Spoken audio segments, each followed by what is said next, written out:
In today's video, I'm going to teach you how to change keyboard on an Android phone. First, let's begin by opening the settings on your Android device. You can find the Settings app represented by a gear icon. It is usually located on your home screen or in the app drawer.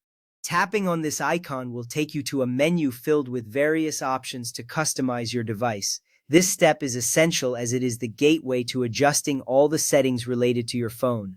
Once you're in settings, you will see a variety of categories that help you manage your phone's features. Next, look for the option labeled System or General Management. Depending on your device, this could vary slightly, but it is typically located towards the bottom of the settings menu.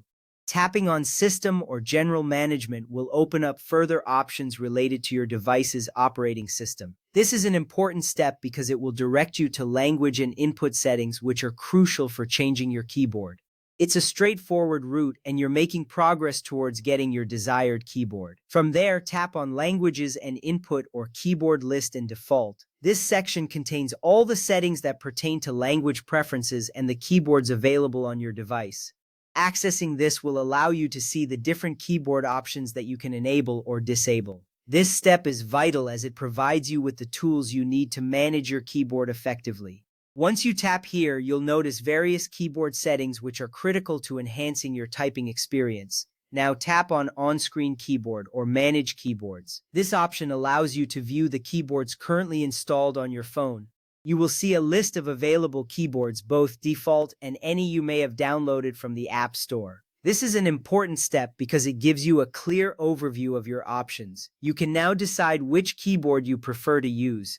This visibility will help you choose a keyboard that best suits your typing needs, making your experience more enjoyable. After that, turn on the keyboard you want to use. You will see toggle switches next to each keyboard listed. Tapping the switch next to your desired keyboard will enable it. This action is crucial because it allows your chosen keyboard to be active and ready for use. You will see the toggle change to indicate that the keyboard is now on. This simple step empowers you to customize your typing experience according to your preferences, making it a vital part of the process. Finally, tap on Default Keyboard. This option will allow you to set the newly enabled keyboard as your default typing tool. Once you tap this, you will be presented with a list of keyboards to choose from. Select the one you just enabled. This action confirms that your device will now use your selected keyboard for all typing tasks. It is a significant step because it finalizes your keyboard change, ensuring that you will be typing with your preferred layout from now on. With these steps complete, your keyboard is now set to the one you prefer. You can start typing with ease and comfort. Enjoy your new typing experience, and remember that you can always revisit these settings if you want to make further changes in the future. Thank you for following along, and happy typing!